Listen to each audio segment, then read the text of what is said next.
Welcome to Telugu one news. నేను మహాలక్ష్మి. ఈరోజు మనతో పాటు ప్రముఖ న్యూమరాలజిస్ట్ చంద్రమౌళి యాదవ్ గారు ఉన్నారు. అయితే ఏపీలో, తెలంగాణలో, అలాగే ఇంకా కొన్ని రాష్ట్రాల్లో ఎలక్షన్స్ జరిగాయి. వాటిపై వారిని అడిగి తెలుసుకుందాం. సార్ నమస్తే అండి. నమస్తే సార్, ఇప్పుడున్న పరిస్థితుల్లో అంటే ముందుగా ఎంపీ విషయానికి వస్తే ఎంపీ ఎలక్షన్స్ జరిగాయి. తెలంగాణలో ఎలా ఉండబోతుంది ఎంపీ ఎలక్షన్స్? తెలంగాణలో బీజేపీదే హవా. తెలంగాణలో బీజేపీ ఫస్ట్ టైం వింటున్నాను నేను.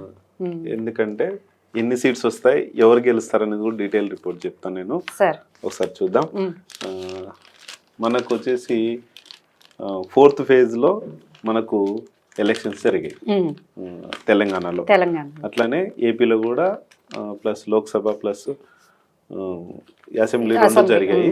ఇది నెక్స్ట్ సెషన్లో మాట్లాడుకుందాం. ఇప్పుడు ఓన్లీ తెలంగాణ గురించి ఎంపీ సీట్స్ ఎన్ని గెలుస్తారు, ఎవరెవరు గెలుస్తారు అనేది ఒకసారి చూద్దాం. కానీ నా ప్రిడిక్షన్ మాత్రమే ఓన్లీ ఇది. ఇందులో ఎట్లయినా June 4th రోజు మనకు రిపోర్ట్ వస్తుంది. ఒకసారి నా ప్రొడిక్షన్ దాని ప్రకారంగా అయితే బీజేపీ ఎక్కువ సీట్స్ గెలుస్తుంది. 9 బీజేపీ 9. ఇండియన్ కాంగ్రెస్ 4 వస్తున్నాయి. BRS 2, MIM 1. అసలు ప్రభుత్వం ఫామ్ చేస్తున్న కాంగ్రెస్ గురించి మీరు రాయనే లేదు. లేదు మేడం, వచ్చేదే చేద్దాం. కాంగ్రెస్ కి లేవా? 4 ఉన్నాయి. Indian Congress 4. Okay. MIM 1. Independent ఒక అతను గెలుస్తున్నారు. ఇండిపెండెంట్ మహబూబాబాద్ నుంచి అరుణ్ కుమార్ గారు అని ఆయన వస్తున్నారు. డీటెయిల్ గా చెప్తాను నేను. ఇప్పుడు 9 BJP, 9 Indian Congress 4, BRS 2, MIM 1, independent 1. ఈ క్లియర్ రిపోర్ట్ కంపల్సరీ. నా అనాలిసిస్ లో నేను ఒక 2-3 days నుంచి మీరు ఇచ్చిన సబ్జెక్ట్ ప్రకారం నేను చేసి కూర్చుని ఒక 2 days నుంచి అయితే దీని మీద కూర్చున్నాను. వాళ్ళ డేట్ ఆఫ్ బర్త్లు కావచ్చు, వాళ్ళకి సంబంధించిన టోటల్ గా రిపోర్ట్ అంతా నేను తీసుకొని చేయడం జరిగింది. ఇక్కడ ఆదిలాబాద్ గురించి ఫస్ట్ చెప్పుకుంటే, ఆదిలాబాద్ నుంచి ఆదిలాబాద్ ఎంపీ సీట్స్ ముఖ్యమైన వాళ్ళు తీసుకున్నాను. 1 ఇండియన్ కాంగ్రెస్ నుంచి ఆత్రం సుగుణ గారు పోటీ చేసేటోళ్ళు అనేది. తర్వాత బీజేపీ నుంచి గొడ్డం నగేష్ గారు, ఆత్రం సుగుణ, గొడ్డం బీజేపీ నుంచి బీజేపీ గొడ్డం నగేష్ గారు. బీఆర్ఎస్ నుంచి ఆత్రం సక్కు,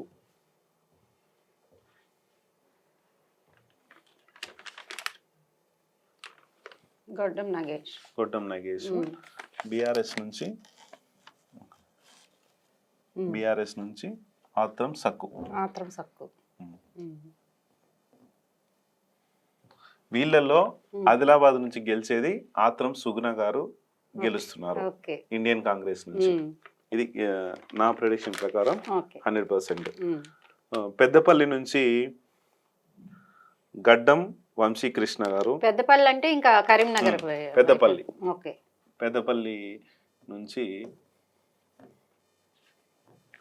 పెద్దపల్లిది. ఇండియన్ కాంగ్రెస్ నుంచి గడ్డం వంశీకృష్ణ గారు.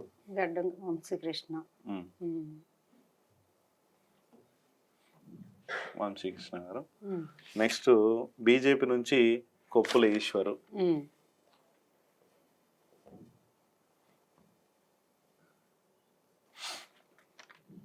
తర్వాత బీఆర్ఎస్ నుంచి గోమా శ్రీనివాస్ గారు.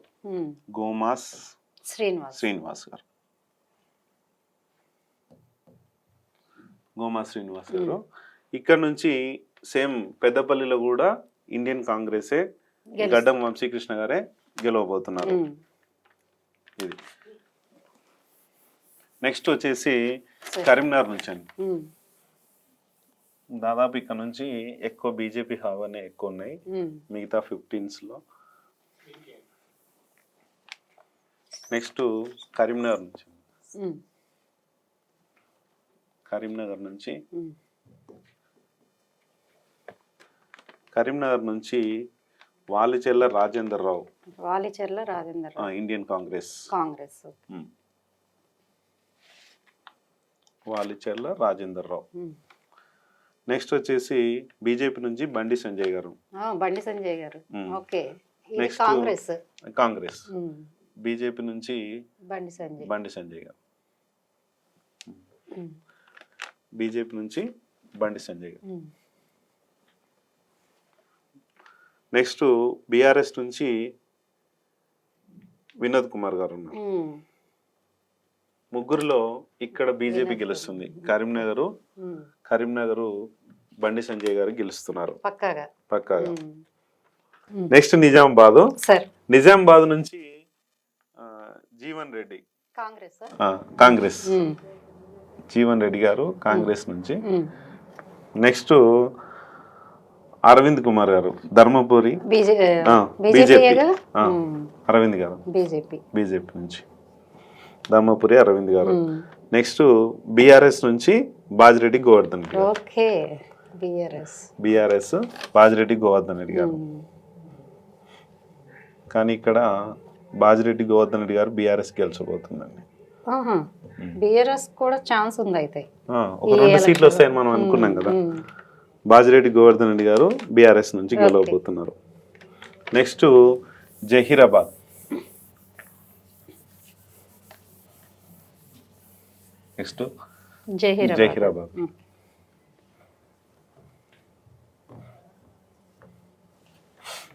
జహీరాబాద్ నుంచి సురేష్ కుమార్ సత్కార్. సురేష్ కుమార్ గారు ఇక్కడ పోటీ చేస్తున్నారు కాంగ్రెస్ నుంచి. నెక్స్ట్ వచ్చేసి BB Patil, BB Patil BJP నుంచి. బీబీ పాటిల్ బీజేపీ నుంచి. నెక్స్ట్ వచ్చేసి బీఆర్ఎస్ నుంచి గాలి అనిల్ కుమార్. ఇక్కడ బీఆర్ఎస్ గాలి అనిల్ కుమార్ గారు గెలవబోతున్నారు జహీరాబాద్ నుంచి. నెక్స్ట్ వచ్చేసి మెదక్.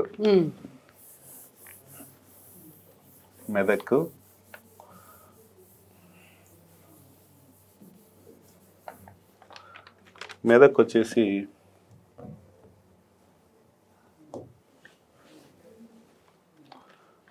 వచ్చేసి నీలం మధు ముదిరాజు, కాంగ్రెస్ నుంచి. నెక్స్ట్ బీజేపీ నుంచి నీలం మధు ముదిరాజు. నెక్స్ట్ వచ్చేసి రఘునందన్ రావు గారు, బీజేపీ. నెక్స్ట్ బీఆర్ఎస్ నుంచి వెంకట్రామరెడ్డి.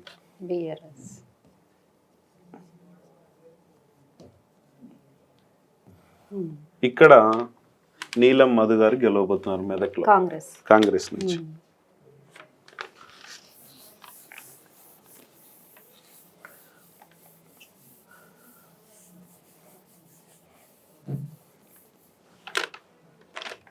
నెక్స్ట్ వచ్చేసి మల్కాజ్గిరి.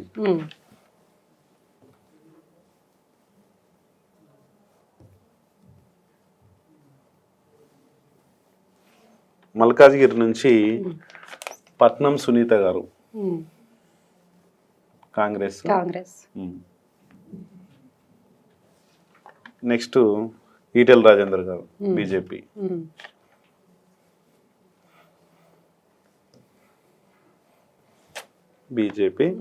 తర్వాత రాగిడి లక్ష్మారెడ్డి గారు బీఆర్ఎస్.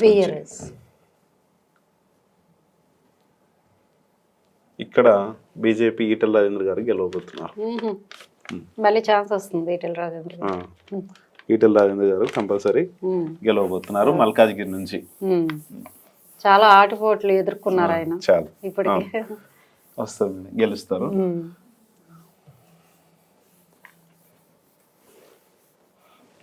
నెక్స్ట్ వచ్చేసి సికింద్రాబాద్ నుంచి దానం నాగేందర్ గారు, ఓకే, కాంగ్రెస్. గెలుస్తున్నారు అయితే. చెప్తాను, లేదు ఇంకా చెప్తాను. బీజేపీ కిషన్ రెడ్డి గారు.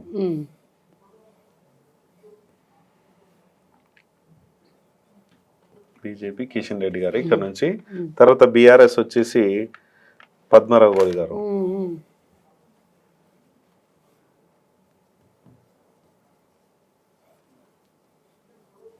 పద్మరావు ఇక్కడ సికింద్రాబాద్ నుంచి కిషన్ రెడ్డి గారే మళ్ళీ గెలవబోతున్నారు. ఓకే, అయితే కొన్ని నియోజకవర్గాలు ఉన్నాయి సార్, ఒక 4 నియోజకవర్గాలు కాంగ్రెస్. 4 కాంగ్రెస్ అనుకున్నాం కదా, స్టార్టింగ్ మీకు చెప్పాను ఎన్ని వస్తాయి అన్నది. ఎందుకంటే పేర్లతో డీటెయిల్ గా మీకు ఎందుకు ఇస్తున్నాను అంటే, కాకపోతే ఏంటంటే న్యూమరాలజీ పరంగా కావచ్చు, ఇంకా వేరే పరంగా ముందు గనక కొంచెం అప్రోచ్ అయితే గనక గెలిపించే ఛాన్స్ కంపల్సరీ నేను హెల్ప్ చేస్తా. దానికి ఏం చేస్తే బాగుంటుంది అనేది అది చేయొచ్చు, దానికి ప్రిడిక్షన్ చేయొచ్చు. నెక్స్ట్ వచ్చేసి హైదరాబాద్. కానీ దేశం మొత్తం మీద ఇప్పుడు దీని వైపే చూస్తుంది ప్రపంచం. నేను కొంచెం మొన్న అవుట్ ఆఫ్ స్టేట్ కి వెళ్తే అక్కడ కూడా అడిగారు హైదరాబాద్ పొజిషన్. మేము హైదరాబాద్ అంటే హైదరాబాద్ పొజిషన్ ఏంటి, మాధవిలత గారు ఏంటి పొజిషన్, వాట్ ఈజ్ వాట్ అంటే నేను కొంచెం మాట్లాడాల్సి వచ్చింది, మాట్లాడాను. కాకపోతే ఇక్కడ నుంచి ఇండియన్ కాంగ్రెస్ నుంచి మహమ్మద్ వలీయుల్లా సమీర్ గారు కాంగ్రెస్. నెక్స్ట్ బీజేపీ నుంచి మాధవిలత గారు.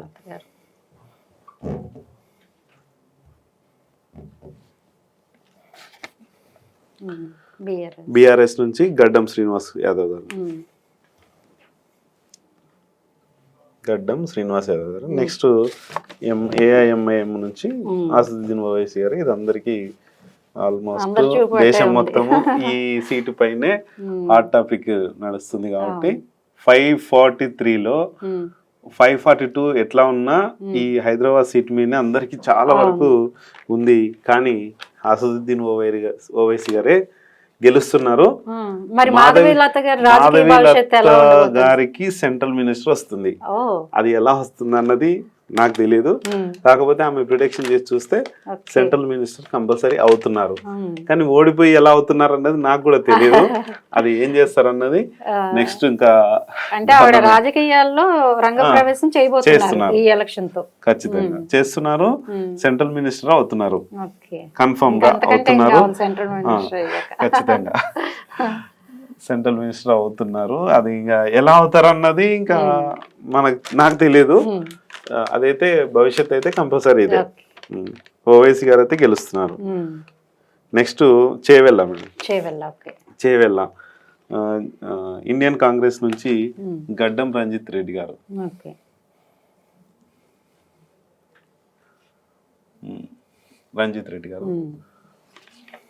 నెక్స్ట్ కొండా విశ్వేశ్వరరెడ్డి గారు బీజేపీ. కొండా విశ్వేశ్వరరెడ్డి గారు బీజేపీ నుంచి. బీఆర్ఎస్ నుంచి కాసాని జ్ఞానేశ్వర్ ముద్రాజ్ గారు. ఇది కూడా ఇంట్రెస్టింగ్ గా ఉంటుంది, ఎందుకంటే ఈయన టీడీపీ నుంచి పార్టీ అధ్యక్షుడిగా బీఆర్ఎస్ వెళ్ళారు కాబట్టి. కానీ ఇక్కడ గెలిచేది కొండా విశ్వేశ్వరరెడ్డి గారు బీజేపీ నుంచి గెలుస్తున్నారు. కంపల్సరీ కొండా విశ్వేశ్వరరెడ్డి గారు బీజేపీ నుంచి గెలుస్తున్నారు. ఇది ఎంత హాట్ టాపిక్ అయినా ఇంకా మనం అయితే ఏం చేయలేము. ఇక్కడ ఇంకొకటి ఏంటంటే ఆయన రంజిత్ రెడ్డి గారు కూడా బీఆర్ఎస్ నుంచి కాంగ్రెస్ కి వెళ్ళారు. ఇవన్నీ ఇంకా మనం దానికన్నా ఇంకా మరి ప్రజలు ఎలా చేశారో తెలియదు మనకు. మన ప్రిడిక్షన్ ప్రకారం వాళ్ళకైతే ఆయనకు ఎవరికంటే ఆ నియోజకవర్గం వీళ్ళకి బలం ఉంది. తర్వాత మహబూబ్ నగర్ నుంచి ఇక్కడ కూడా డికేఆర్ నగర్ ఉన్నారు కాబట్టి ఇక్కడ కూడా హాటే ఉంది. ఇది సీనియర్ నేతలు కాబట్టి వాళ్ళ మీద ఒక దృష్టి ఉంటుంది జనానికి. మహబూబ్ నగర్ ఇక్కడ వంశీ చంద్రెడ్డి గారు ఎన్నో రోజుల నుంచి NSCY నేను పీజీ చేసే టైంలో నేను తిరుపతిలో పీజీ చేసే టైంలో ఎన్ఎస్యుఐ ప్రెసిడెంట్ గా మాకు యూనివర్సిటీకి వచ్చారు. అప్పుడు Okay. కొంచెం చిన్న పరిచయం నాకు. కాకపోతే ఆయన గుర్తుండకపోవచ్చు. వంశీచంద్ర రెడ్డి గారు. ఇది చూస్తే ఆయనకి ఐడియా వస్తుంది. చిన్న కాంగ్రెస్ పరిచయం. కదా సార్? కాంగ్రెస్. ఓకే. తర్వాత బీజేపీ నుంచి డికే అరుణ గారు. కానీ డికే అరుణ గారు చెప్పలేను. తర్వాత శ్రీనివాస్ రెడ్డి, మాము శ్రీనివాస్ రెడ్డి గారు బిఆర్ఎస్ నుంచి. ఇక్కడ కాంగ్రెస్ గెలుపు, వంశీచంద్ర రెడ్డి గారు గెలుస్తున్నారు. మేడం నెక్స్ట్ వచ్చేసి నాగర్ కర్నూలు.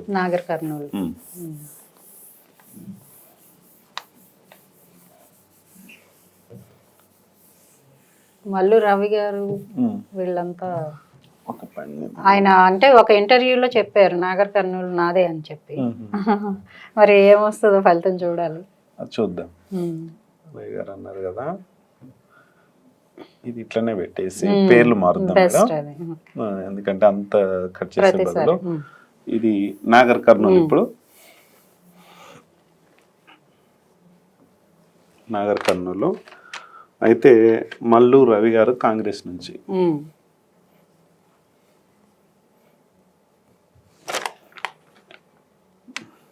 పోతుగంటి భరత్ బీజేపీ, భరత్ గారు బీజేపీ నుంచి. నెక్స్ట్ వచ్చేసి ఆర్ఎస్ ప్రవీణ్ కుమార్ గారు బీఆర్ఎస్ నుంచి. ఇంకా బిఎస్పీ నుంచి వచ్చారని చెప్పేసి మనం అందరికీ ఐడియా ఉంది. కానీ ఇక్కడ భరత్ గారు గెలవబోతున్నారు బీజేపీ నుంచి. నాగర్ కర్నూలు బీజేపీ గెలవబోతుంది.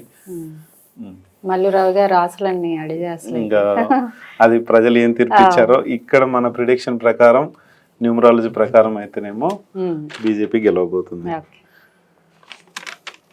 నెక్స్ట్ వచ్చేసి నల్గొండ మేడం. నల్గొండ ఎన్ఎల్జీ. నల్గొండ వచ్చేసి రఘువీర్ రెడ్డి కందూరు. రఘువీర్ రెడ్డి కందూరు. తర్వాత ఇది సైదిరెడ్డి గారు బీజేపీ.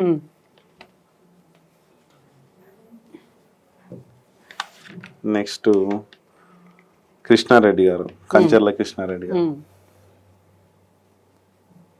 ఇక్కడ కూడా బీజేపీ గెలవబోతుంది. సైదిరెడ్డి గారు గెలవబోతున్నారు. నాకు ఏంటంటే వీళ్ళు ఎంపీలు ఎమ్మెల్యేలు అయితే కొంచెం ఫేస్లు అర్థం తెలుసు, కానీ ఈ పేర్లు కొత్తగా చూసినట్టు అనిపిస్తుంది. ఎందుకంటే మనకు నేనేదో మన ప్రిడిక్షన్లో చేసుకుంటూ కస్టమర్లకి ఇంకా ఆ దాని మీదనే ఉంటాం కాబట్టి నిన్న టోటల్ గా ఓపెన్ చేసి చూసినప్పుడు ఈ పేర్లు అప్పుడు ఐడియా వచ్చింది. అభ్యర్థులు కూడా కొత్తగా వాళ్ళు వచ్చారు. ఐడియా లేదు. కొంతమంది మాత్రమే ఇప్పుడు మాధవీలత గారు అని, ఇట్లా మన బండి సంజయ్ గారు అని, వీళ్ళు మాత్రమే ఐడియా ఉన్నారు. ఇక్కడ సైదిరెడ్డి గారు గెలవబోతున్నారు నల్గొండ నుంచి. నెక్స్ట్ భువనగిరి నుంచి చామాల కిరణ్ కుమార్ రెడ్డి గారు. నెక్స్ట్ వచ్చేసి నర్సయ్య గౌడ్, బూర నర్సయ్య గౌడ్. ఈయన సీనియర్ నేత కాబట్టి అందరికీ తెలుసు. బూర నర్సయ్య గౌడ్ గారు బీజేపీ నుంచి. మల్లేశం ఇంకొకటి బీఆర్ఎస్ నుంచి మల్లేశం గారు. కానీ ఇక్కడ నుంచి బూర నర్సయ్య గౌడ్ గారు గెలవబోతున్నారు BJP. Bhuvanagiri. Next Warangal madam.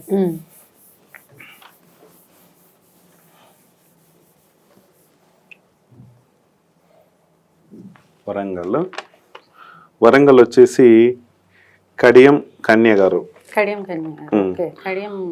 శ్రీహర్ వాళ్ళ కన్య గారు. నెక్స్ట్ వచ్చేసి ఆరూరు రమేష్. తర్వాత సుధీర్ కుమార్ గారు బిఆర్ఎస్ నుంచి. ఇక్కడ రమేష్ గారు గెలవబోతున్నారు బీజేపీ నుంచి. చాలా ఉత్కంఠగా నచ్చింది. బిఆర్ఎస్ నుంచి ఒక రోజు ఎట్లా మనకు చాలా హాట్ టాపిక్ గా మొత్తం న్యూస్ మొత్తం ఎర్రబెల్లి అదంతా చాలా నడిచింది కదా. ఇక్కడ రమేష్ గారు గెలవబోతున్నారు. అది పార్టీ చేసేసారా ఆయన చేసేసారా మనకు తెలియదు. ఇక 4th రోజు ఎట్లా వస్తుంది కాబట్టి మనందరికీ ఐడియా వచ్చేస్తుంది. ఇక్కడ నెక్స్ట్ మహబూబాబాద్. మహబూబాబాద్ నుంచి మెయిన్గా ఇక్కడ 4 నాయకులు తలపడ్డారు. కాంగ్రెస్ నుంచి బలరాం నాయక్, నెక్స్ట్ అజ్మీరా సీతారాం నాయక్ గారు బీజేపీ నుంచి. సీతారాం నాయక్ గారు అది తెలిసి బలరాం నాయక్ గారు ఉంటదేమో అనుకున్నా నేను ఫస్ట్, ఎందుకంటే చాలా పేరు మూసిన ఇదనుకున్నా. నెక్స్ట్ కవిత మాలోత్ గారు బిఆర్ఎస్. ఇక్కడ ఇండిపెండెంట్, ఇది చాలా పెద్ద ట్విస్ట్ అనిపించింది నాకు. స్టార్టింగ్ లో ఓన్లీ 3 పార్టీలవి నేను చూసాను కానీ ఇండిపెండెంట్ అసలు ముగ్గురికి కలవట్లేదు, అసలు ముగ్గురికి లేదని చెప్పిస్తుంది. అదేంటి ఇట్లా అని చాలాసేపు ఒక 1/2 అవర్ పట్టింది నాకు. 1/2 అవర్ 1 అవర్ పట్టింది వీళ్ళ నుంచి చేయడానికి. ఇండిపెండెంట్ అరుణ్ కుమార్ గారు గెలుస్తున్నారు ఇక్కడ.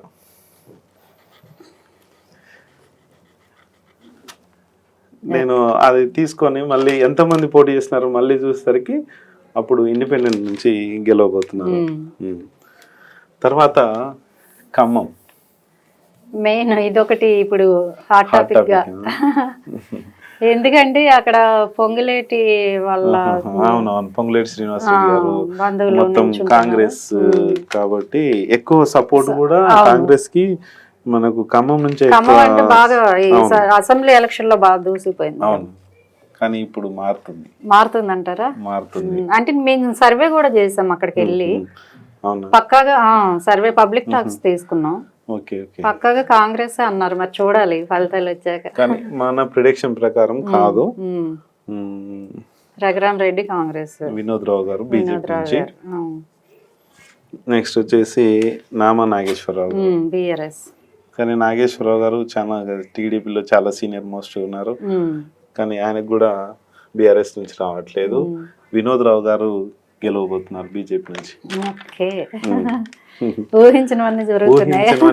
నేనే అసలు విస్తుపోయినా, ఎందుకంటే అది ఇదేంటి అసలు ఎక్కువ కాంగ్రెస్ రావాలి, ఎందుకంటే గవర్నమెంట్ ఫామ్ లో ఉంది రూలింగ్ పార్టీ, అందుకని నేను అనుకున్నాను. కానీ ఇవన్నీ ఊహించనిగా వాళ్ళ డేట్ ఆఫ్ బర్త్లు తీసుకొని వాళ్ళ ప్రిడిక్షన్ ప్రకారం జరిగింది. ఇది ఎట్లా June 4th కి అనేది మనకు వస్తుంది కాబట్టి ఇదే ప్రామాణికంగా తీసుకొని కొంతమంది బెట్టింగ్స్ కానీ ఇవన్నీ చేస్తుంటారు.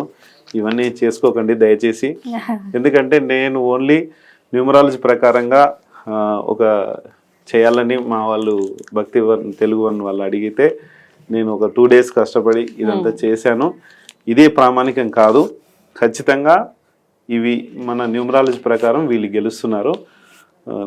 దీన్ని ప్రామాణికంగా మళ్ళీ తీసుకోవద్దని చెప్తున్నా, గెలుస్తున్నారని చెప్తున్నా తీసుకోవద్దని చెప్తున్నా. నేనే అర్థం చేసుకొని ముందుకెళ్ళండి. కాకపోతే మన భవిష్యత్తు ఏంటి, న్యూమరాలజీ ఏంటంటే మన భవిష్యత్తు నిర్ణయిస్తుంది.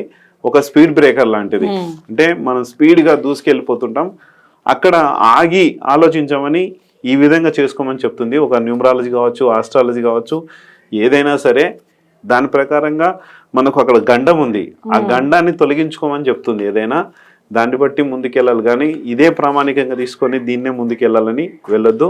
ఇది చూసి June 4th మనకు రిజల్ట్ వస్తాయి, దాదాపు ఆఫ్టర్నూన్ వరకు వచ్చేస్తాయి. ఇది మేము చేసిన వీడియో ఏంటంటే May 23 రోజున చేసాము. May 23, 2024 రోజున ఈ వీడియో చేసింది. మీరు చూసుకోవచ్చు, ఏదున్నా కానీ కరెక్ట్గా క్లియర్ రిపోర్ట్ ఉంటుంది. థ్యాంక్ యూ మీ అందరికీ, very very thank you. Me Chandramouli Yadav. Thank you sir.